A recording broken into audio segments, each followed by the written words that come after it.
राजस्थान संगठन सर्जन में बचे 4 जिला अध्यक्षों की घोषणा कर दी गई है। देर रात एआईसीसी की तरफ से घोषणा की गई, जिसमें जयपुर शहर जिला अध्यक्ष की जिम्मेदारी सुनील शर्मा को दी गई है। सुनील शर्मा हमारे साथ खास बातचीत के लिए मौजूद हैं।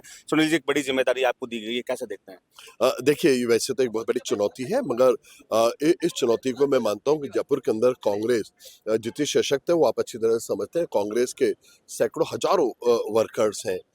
बस बात है कि सबको इकट्ठा करके और जो बीजेपी की जो डिविजिव पॉलिटिक्स है, जो विभाजनकारी जो राजनीति है, जो सांप्रदायिक राजनीति है, पहली बात तो उसको हम एक्सपोज करें। दूसरी बात, वो इलेक्टोरल के अंदर है, मतदाता सूचियों के अंदर जो वो हेर-फेर कर रहे हैं, उसको एक्सपोज किया जाए। और गरीब की थाली के ऊपर जो अभी नरेगा के ऊपर इन सब चीज़ों पे जो सर्जिकल स्ट्राइक कर रहे हैं, ये एक दुर्भाग्यपूर्ण बात है।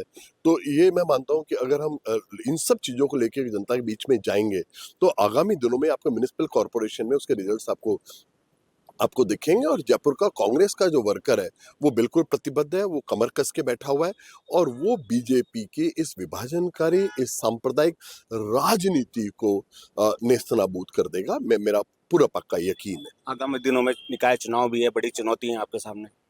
हाँ, नहीं तो यही मैं आपको निवेदन कर रहा हूँ कि जयपुर के अंदर सारे जो हमारे हज़ारों जो वर्कर्स हैं, उनको एक सूत्र में पिरोना है, माला की तरह उन्हें पिरोना और माला की तरह पिरो के मैदान में जाना।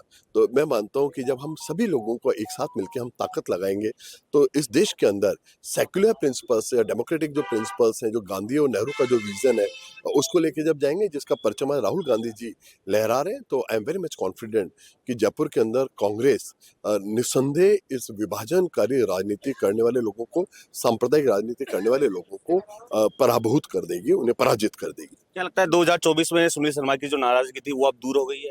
सुनील शर्मा कभी नाराज थे ही नहीं। अगर आपने उस टाइम पे अगर आपने ध्यान दिया हो, तो सुनील शर्मा कभी भी नाराज नहीं थे। सुनील शर्मा कांग्रेस के वर्कर हैं और कांग्रेस के वर्कर होने के नाते सुनील शर्मा की जो प्रतिबद्धता है, उसके परिवार की प्रतिबद्धता 1938 से कांग्रेस के साथ है। मेरे पिता कालकोठरी में रहे, जेल में रहे, फ्रीडम मूवमेंट का पार्ट रहे। मेरे जो ब्रदर थे, वो कांग्रेस के लॉन्गेस्ट टाइम सर्विंग प्रेसिडेंट रहे। तो कांग्रेस मेरे खून में है, कांग्रेस मेरी रगों के अंदर, ये फलसफा is part of my life. तो सुनील शर्मा किसी से नाराज होने के बारे में सोच ही नहीं सकता। और कांग्रेस तो मेरी माँ है, तो माँ से तो कोई नाराज थोड़ी होता है। और कांग्रेस में मेरा जो सबसे बड़ा पद था, वो पद है कार्यकर्ता का। वो कल भी था, आज भी था और आगे भी रहेगा। कार्यकर्ताओं में कैसे तालमेल बैठाएंगे आप? देखिए कांग्रेस के जो कार्यकर्ता हैं, उनमें एक बहुत बड़ा उत्साह है। मैंने आपको जैसा कि बताया कि पिछले 80 साल से कांग्रेस संगठन के काम को हम लोग कर रहे हैं। तो कांग्रेस के पूरे जो वर्कर्स हैं, कन्वेंशनल वर्कर्स और न्यू जो यूथ है, उसमें बहुत एक्स्ट्राऑर्डिनरी आशा का संचार हुआ है। और ये सब लोग इस बात के लिए बिल्कुल संकल्पित हैं कि आने वाले दिनों के अंदर आपको एक्स्ट्राऑर्डिनरी रिजल्ट्स आपको देखने को मिलेंगे। एसआईआर बड़ा मुद्दा है जिसको कांग्रेस लगातार सदन में भी उठा रही है, आप कैसे उठाएंगे इसको? देखिए, बात एक है ना कि अगर मतदाता सूची, जो कि किसी भी इलेक्शन का, किसी भी डेमोक्रेसी का बेस होता है, अगर आपने गड़बड़ कर दी, वहीं अगर आपने उसके अंदर हेर-फेर कर दी, तो फिर डेमोक्रेसी बची ही कहाँ? तो राहुल गांधी जी ने वैसे नेशनल लेवल के ऊपर इस चीज़ को बहुत बुरी तरह एक्सपोज किया है और जनता समझ रही है। इस देश की जनता कोई मूर्ख नहीं है। और वैसे भी आप ये समझ लीजिएगा कि कुछ लोगों को कुछ दिनों के लिए आप बेवकूफ़ बना सकते हैं, हमेशा हर आदमी को बेवकूफ़ नहीं बना सकते। और बीजेपी बिल्कुल एक्सपोज्ड है और बीजेपी के जो एक्सपोज है, वो आपको चुनाव के नतीजों में भी दिखेगा। कांग्रेस एक है, कांग्रेस एक होकर लड़ेगी। कांग्रेस इस डिविजिव पॉलिटिक्स को, सांप्रदायिक राजनीति को बिल्कुल पराभूत कर देगी, परास्त कर देगी। लास्ट सवाल, भाजपा के 2 साल को कैसे देखते हैं? पर्ची सरकार थी और दो इंजन जो आप डबल इंजन की जो सरकार थी, आप कल्पना कीजिए ना कि आप डबल इंजन के नाम पे आप रवाना हुए थे और आप पर्ची सरकार में आप परिवर्तित हो गए।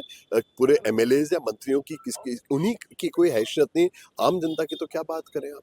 तो पूरी की पूरी सरकारें ब्यूरोक्रेट्स चला रहे हैं और ब्यूरोक्रेट्स में भी कौन ब्यूरोक्रेट कहाँ होगा, इसका फैसला दिल्ली से होता है। तो जब चीज़ें दिल्ली से हो रही हैं, तो ये रिमोट कंट्रोल से चलने वाली सरकार थी ही नहीं। अगर कहें तो राजस्थान के लिए मैं एक शब्द आपको कहूँगा कि राजस्थान एक केंद्र शासित प्रदेश बन गया है। राजस्थान में कोई सरकार नहीं। I am sorry. तो ये थे कांग्रेस के नए जयपुर शहर जिला अध्यक्ष, जिन्होंने कहा विभिन्न मुद्दों को लेकर अब सड़कों पर उतरा जाएगा, कार्यकर्ताओं में तालमेल बैठाने की कोशिश की जाएगी और सड़कों पर भी उतरा जाएगा। सहयोगी राकेश के साथ मैं बसंत, पॉलिटिकल पंचायत, जयपुर।